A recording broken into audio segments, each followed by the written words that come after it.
Esta noche calle 11 hace esquina con avenida Azcapotzalco 605. Aquí está la Casa de la Cultura Azcapotzalco y tengo hoy el privilegio de contar con Margarita Saldaña para esta conversación. Gracias por recibirnos. Al contrario, muchísimas gracias a Calle 11 por venir aquí con nosotros. Ricardo, muchas gracias por también darnos esta oportunidad de platicar un poco de esta Casa de la Cultura. Qué feliz lugar. Me siento como un remanso dentro de la ciudad. Es bellísima. ¿Qué historia tiene esta casa, Margarita? Pues mira, esta casa es, yo creo que junto con la catedral que la tenemos aquí al lado, es una de las historias más antiguas de la época colonial de Azcapotzalco. Segurísimamente se hizo al mismo tiempo y seguramente en alguna época formó parte de los conventos y del La casa parroquial. todo de la casa parroquial, etcétera. Acaba de decir que la iglesia es catedral. A Es ver, la yo no catedral. conozco ninguna otra catedral, excepto esta y la de la Ciudad de México, en todo el valle. ¿Que estoy en lo correcto? ¿Son solamente esas dos? Ahí sí me agarras en curva. Creo que hay una catedral en cada lugar que hay un obispado, una arquidiócesis. Entonces yo tengo entendido que en la Ciudad de México hay tres obispos. Uno es aquí, otro está, tengo entendido, en Iztapalapa. Bueno, está la parte de la Basílica y la Arquidiócesis de México, que está en la Catedral de la Ciudad de México, del centro. Pero es cierto que dialogan los dos edificios, ¿no? Y el Sí, atrio es bellísimo. Cuente un poco qué ha sido este espacio. ¿Qué historia nos cuentan sus paredes? Pues yo creo que ha sido de todo prácticamente.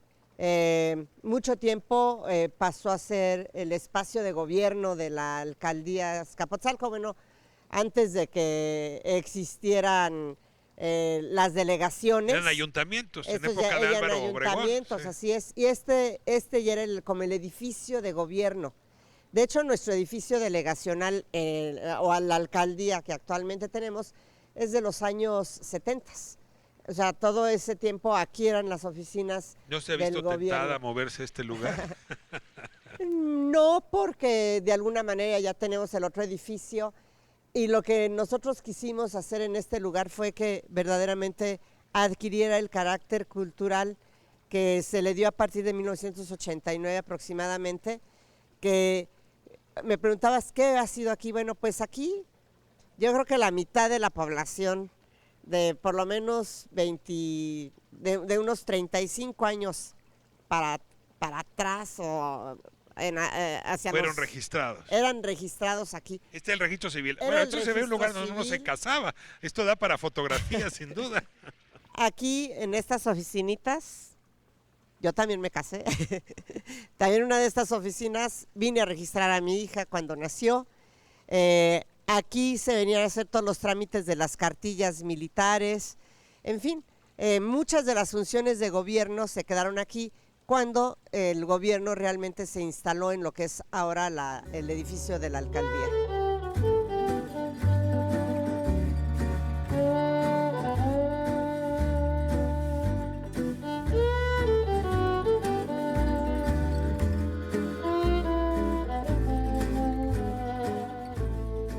María Eugenia Gutiérrez, que es la directora de Cultura de la alcaldía, me va a decir la joya de la corona.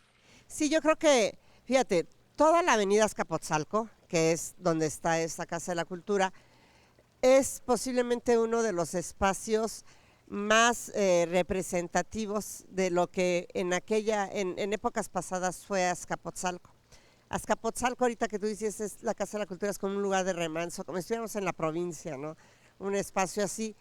Es porque era la provincia de los que vivían en el centro de la ciudad, ¿no?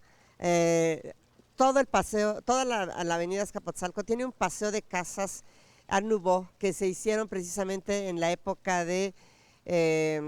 Porfirio de Díaz. Porfirio Díaz, porque eran las casas de descanso, era como el Cuernavaca de la Ciudad de México en algún tiempo.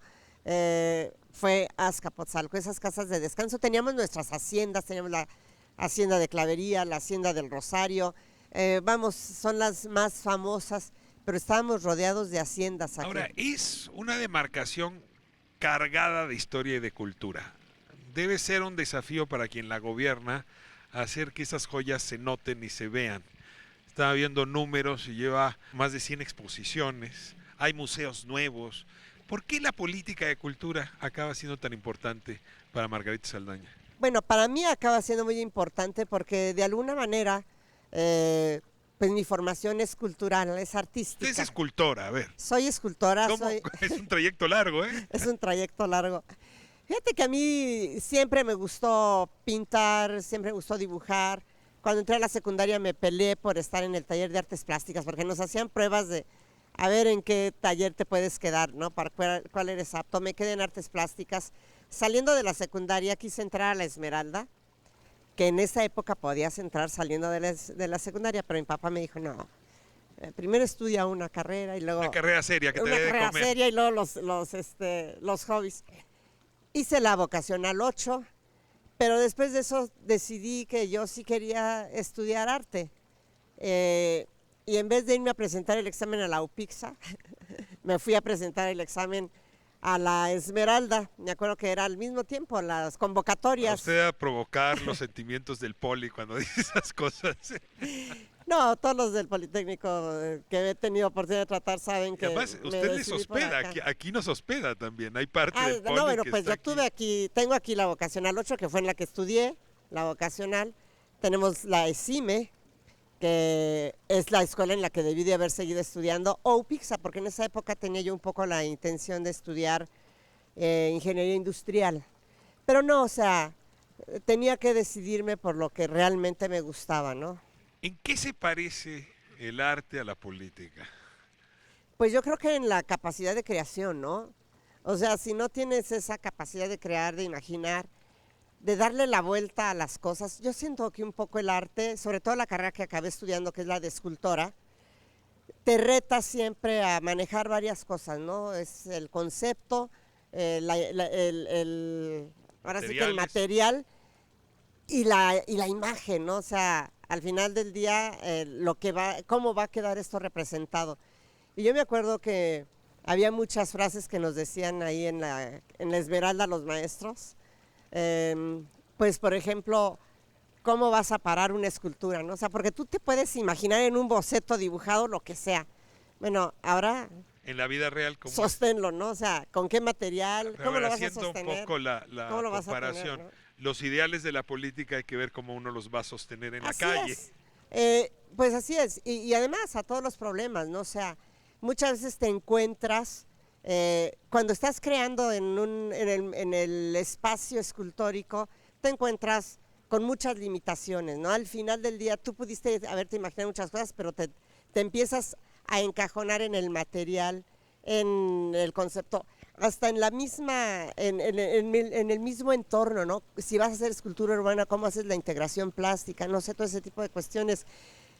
Y aquí en la política, al final En del la día... política urbana, además, ¿no? En la construcción en la- de la ciudad, de la polis. Así es, te encuentras con una serie de leyes, de reglamentos, de circulares que te van encajonando, ¿no? Por ejemplo, tú te tienes que mover dentro de este marco jurídico, pero por otro lado está lo que la gente quiere, ¿no? Y lo que la gente quiere no siempre se encuadra en el marco jurídico, ¿no? Y hay ocasiones en las que, sobre todo en un medio como este, lo vivimos, hay muchas injusticias, mucho abuso, muchas otras cosas en las que la gente dice, ¿por qué no puede ser de esta manera en vez de esta, no? En lugar de esta. Entonces uno tiene que aprender aquí también a ver cómo sostener los ideales, cómo sostener los principios, los valores, lo que de alguna manera la gente espera de uno cuando estás encajonado entre un marco jurídico, un marco presupuestal que no lo mueves tú.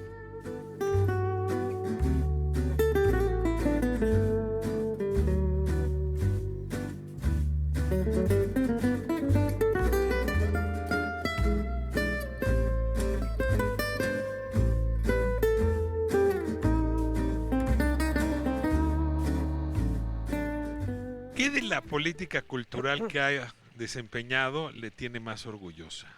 De lo Los que hemos hecho museos, esta aquí, casa, el acercamiento a los vecinos del arte, ¿qué es lo que más le entusiasma? pues mira, yo creo que lo que más nos entusiasma ahorita es uno que después de la pandemia todos los espacios culturales de Azcapotzalco quedaron hechos pedazos. Esta misma Casa de la Cultura, hoy tú la ves muy bonita, pero cuando llegamos no podíamos entrar a la sala porque la duela no servía. Los pisos aquí todos estaban quebrados, rotos, estas fuentes no funcionaban. Y fue echar a andar poco a poco todo. Hemos rescatado, remodelamos, restauramos esta Casa de la Cultura, rescatamos los dos museos, el Museo de Sitio, y volvimos a abrir el Museo de Arte Tridimensional de Azcapotzalco, que Un además... poco al auditorio, ¿qué es el Museo de Arte Tridimensional? El Museo de Arte Tridimensional es un museo que inauguramos hace 22 años aproximadamente, casi 23, en el Parque Tezosomoc. Ese museo, en aquella época lo concebimos así, porque es un museo en el que pretendemos, y hoy se sigue haciendo, que se exponga principalmente arte contemporáneo, arte plástico, pero en 3 dimensiones. Lo que entenderíamos como escultura, arte objeto y también instalaciones, performance, que se acostumbran mucho ya últimamente. Eso es lo que pretendimos, que se pretende ser en ese museo, que se enfoque principalmente a eso. Y lo intervinieron también ahora en Lo fecha reciente. tuvimos que intervenir. De hecho, todavía le falta una parte arriba, porque cuando lo inauguramos hace 22 años, todo era un museo y ahorita está nada más una parte. Azcapotzalco está fundado por 27 pueblos originarios.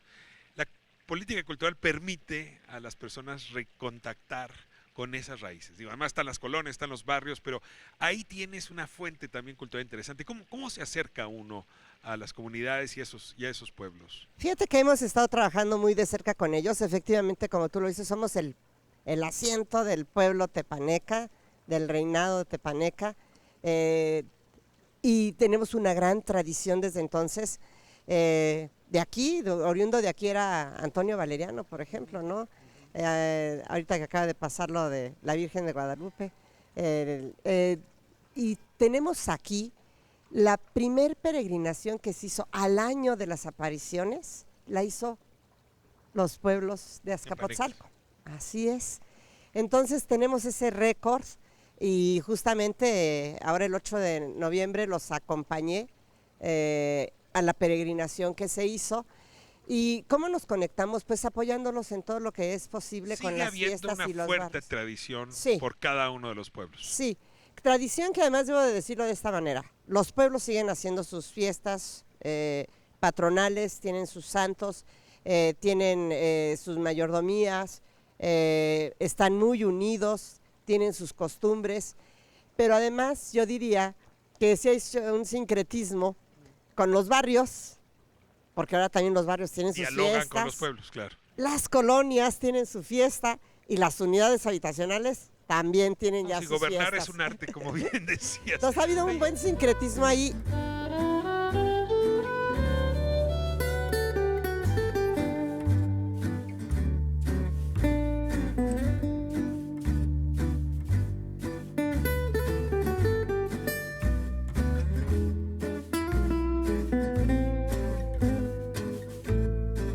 Cultura también es comida y tienen ruta gastronómica. Así. A ver, invítame a comer Azcapotzalco.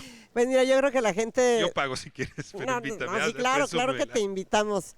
Pero mira, tenemos desde restaurantes ya muy afamados. Sí se pueden decir marcas, no hay ningún problema. No, aquí no hay muy problema. bien. Estamos en televisión pública, no te preocupes. Mira, yo quiero decirte que aquí tenemos muy cerca, acá atrás, el Taurino. Es un restaurante antiquísimo aquí en Azcapotzalco con sus famosas gauneras, por ejemplo. Están riquísimas, Una de pueden las cantinas venir. más antiguas. La que cantina tienes aquí enfrente. más antiguas de la Ciudad de México la tenemos aquí enfrente, que es el Dux de Venecia. Aquí vinimos a hacer ya un calle Ya 11, nos viniste. encantó, la verdad. Bueno, pues tenemos esa. Pero también tenemos, por ejemplo, el Bajío. Hoy que son tan famosos los restaurantes Bajío en toda la ciudad y en varios estados ya de la República, pues aquí tenemos el primer Bajío. Hace un año me invitaron a celebrar sus 50 años, sus primeros 50 años. Estuvimos ahí con la dueña, con la iniciadora, con mamá Titita, así le dicen. Con ella estuvimos ahí festejando sus 50 años. Tenemos también aquí en Azcapotzalco, en un garage en la colonia Clavería, inició Casa Toño. Y aquí tenemos varias casas de Toño. Pero pues tú sabes que ahora es Es una cadena una grandísima. cadena gigantesca. Pero aquí inició. Pues habrá que hacer un tour largo aquí en Azcapotzalco. Y bueno, y hay un platillo que lo puedes encontrar en muchos lugares, inclusive ya lo he visto yo en otros lugares, las petroleras, ¿Qué las es eso? petroleras de Azcapotzalco. Haz de cuenta que te estás comiendo un sope como tamaño de una pizza pequeña, pero es un sope muy rico. Le llaman las petroleras porque lo que hoy es el Bicentenario antes era la refinería de Azcapotzalco. Claro. Y salían los que comían a comer alrededor, en los pececillos que había, y le decían a una señora que hacía sopes, hazme un sope pero grandote. Y entonces de ahí tomó el nombre de petroleras. ¿Por qué? Porque salían los petroleros a comerse una petrolera. Buenísima la Entonces anécdota. ahora hay muchos establecimientos de gastronómicos que venden la petrolera. Te vamos a invitar a que Te la comas, prometo que porque voy a además comer. está riquísima, ¿eh? Bueno, con Margarita Saldaña no hay manera en que se agote en una sola conversación. Te agradezco mucho que nos haya recibido. No, al contrario. Es un privilegio y nos invita a venir a Azcapotzalco. No, y para Muchas nosotros es un gracias. privilegio estar en tu programa Calle 11. Muchas gracias. Y cuando quieras hablar de más cultura, tenemos Les mucho todavía de qué hablar. Seguramente que sí. Regresamos a estudio. Esto fue esta conversación con Margarita Saldaña en la Casa de la Cultura aquí en Azcapotzalco.